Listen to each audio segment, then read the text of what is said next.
अस्सलाम वालेकुम, मेरा नाम है गुलाम अब्बास और आप देख रहे हैं अब्बास केमिस्ट्री। आज बेसिक केमिस्ट्री में हम ये सीखने जाएंगे, बोहर मॉडल पार्ट 2 करने जा रहे हैं, जिसमें कैलकुलेशन ऑफ रेडियस होगा। कल के लेक्चर में जो इससे प्रीवियस लेक्चर था उसमें हमने पोस्टुलेट्स ऑफ बोहर पढ़े थे। जो उससे 5 पोस्टुलेट्स कुछ पोस्टुलेट्स दिए थे, उनमें से एक पोस्टुलेट ये भी था कि एंगुलर मोमेंटम ऑफ ये वाला the angular momentum of an orbit is always quantized is always mvr is equal to nh by 2 pi।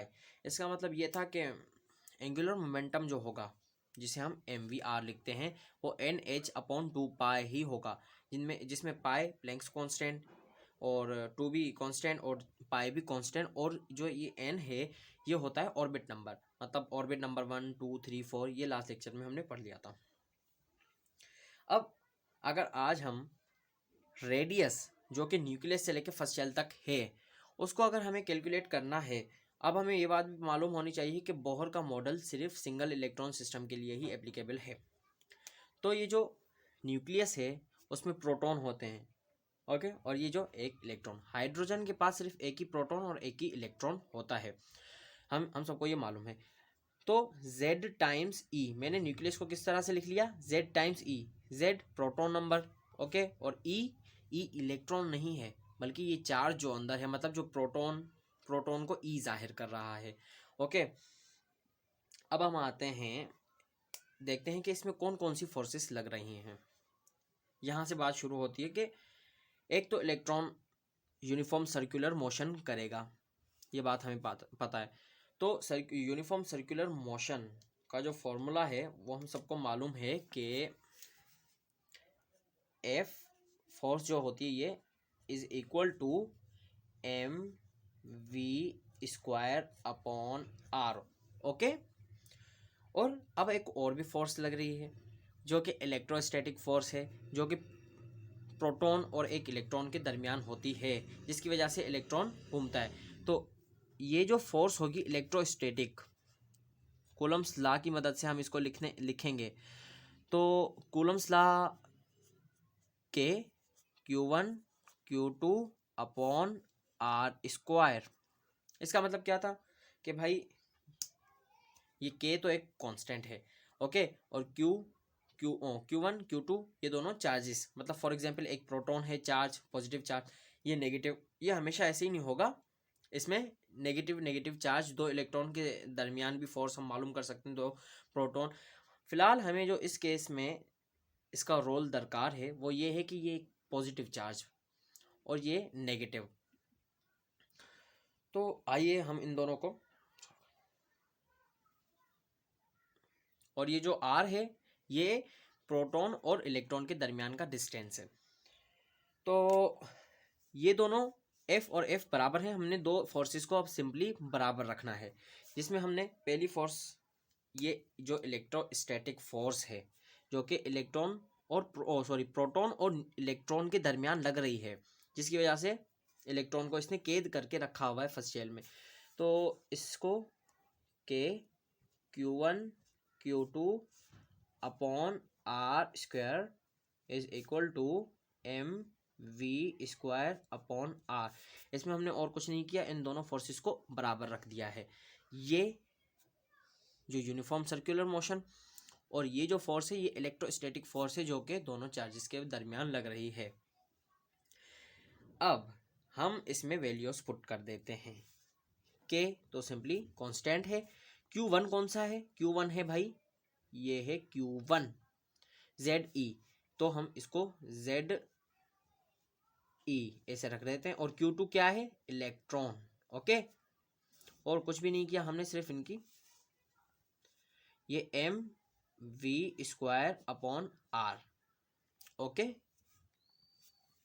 अब के तो ऐसे का ऐसे आ जाएगा, ZE और E जब मल्टीप्लाई होंगे तो ZE स्क्वायर हो जाएगा, is equal to M V square upon R, और इधर आर स्क्वायर। अब ज़्यादा इसमें सिंप्लीफिकेशन हम क्या कर सकते हैं कि एक आर से एक आर को ख़त्म कर दिया, तो इसके नतीजे में हमें मिलेगा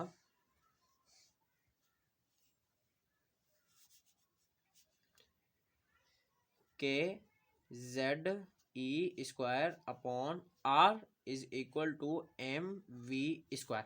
अब ज़्यादा हम इसमें कुछ भी सिंप्लीफिकेशन नहीं कर सकते, तो इस वजह से हमें पता है कि बोहर ने भी एक फॉर्मूला दिया था जो कि एंगुलर मोमेंटम को क्वांटाइज्ड, मतलब angular momentum of the orbit is always fixed quantized, तो वो ये वाला था जिसे हम M V R is equal to N H upon 2 pi. अब ये जो था इसमें m तो mass, v velocity, r radius, n number of orbit, h Planck constant, 2 constant, pi constant. Okay, अब हमें क्या दरकार है, हमें ये देखना है K Z E square R M V square, हमें निकालना क्या है, रेडियस। और अब हम ऐसा नहीं कर सकते कि हम v की वैल्यू निकाल के, देखें ये जो v है इसकी वैल्यू निकाल के इसमें पुट कर दें। जी हम ऐसा कर सकते हैं। तो हमने इधर से v की, ये m और ये r इधर मल्टीप्लाई कर रहे हैं, नीचे आके अब डिवाइड करेंगे, तो एन एच अपॉन 2 पाई एम आर। हमें मालूम पड़ गया कि v की क्या औकात है, v की क्या वैल्यू है। तो ये जो v की वैल्यू है ये हम इस इक्वेशन में पुट कर सकते हैं। तो हम वापस अब क्या करेंगे, इसी इक्वेशन को जो कि K Z E square upon R is equal to M V square, ये लिख लेंगे। अब हमें v की वैल्यू मालूम है तो हम इधर पुट कर देंगे K Z E square upon R is equal to M, और v की जगह हमें मालूम है क्या लिखना है, हमें v की वैल्यू जो कि एन एच अपॉन 2 पाई एम आर ये है। ओके, अब ये जो v पे स्क्वायर था हम इसे भुलाएंगे नहीं, तो ये भी हम इसके ऊपर लगा देंगे। अब ये जो स्क्वायर आया है इसके ऊपर ये इन सब पे गिर जाएगा। देखें ये इक्वेशन इस तरह से आ जाएगी, इज इक्वल टू एम, अब ये जो dot multiplication N square, N पे भी गिरेगा, एच स्क्वायर 2 के ऊपर गिरेगा तो 2 2 ज़ा 4 हो जाएगा, और पाई के ऊपर भी गिरेगा स्क्वायर, एम के ऊपर भी गिरेगा स्क्वायर, आर के ऊपर भी गिरेगा स्क्वायर। अब हमें ये इसकी सिंप्लीफिकेशन करनी है तो हमारे पास रेडियस की वैल्यू आ जाएगी। तो हम सिंपली क्या करेंगे कि अब देखें ये जो आर है इस वाले आर को मैं अगर ऊपर भेज दूं इस तरफ तो ये मल्टीप्लाई में चला जाएगा।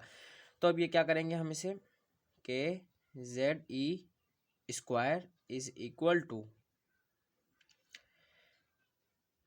M R N square H square upon 4 pi. ये मैंने इसे इसलिए नहीं भेजा कि भाई कोई ख़ास वजह है, कोई भी ख़ास वजह नहीं है, बस हमें इसकी सिंप्लीफिकेशन करनी है। देखें अब एक आर से ये वाला आर गया, एक एम से ये वाला एम कट गया, और क्या कट रहा है, और कुछ भी नहीं कट रहा। तो अब मैं इसे वापस लिख देता हूँ K Z E square is equal to N square H square upon, अब नीचे क्या बच गया 4 पाई स्क्वायर, ये एक कट गया था तो ये इस वजह से m, ये आर का आर क्योंकि एक आर भी चला गया। अब हमें निकालना है रेडियस, तो मैं रेडियस को अकेला करूँगा। ये जो आर है इसे मैं अगर इस तरफ भेजूँ और ये जो ऊपर मल्टीप्लाई हो रहे हैं इन्हें हम डिवाइड में, तो मेरे पास के जेड ई स्क्वायर, ये तीनों आगे नीचे ये दोनों, और अब ये तीनों आ गए इधर एन स्क्वायर, और अब ये आर तो ऊपर चला गया, तो अब बाकी बच ये इस 4 को मैं इस तरफ लिख लेता हूँ आगे, क्योंकि मल्टीप्लाई में हम ऑर्डर चेंज कर सकते हैं, कैसे भी लिख सकते हैं। और पाई का पाई स्क्वायर, और क्या बच गया m, तो ये आ गया हमारे पास रेडियस की वैल्यू।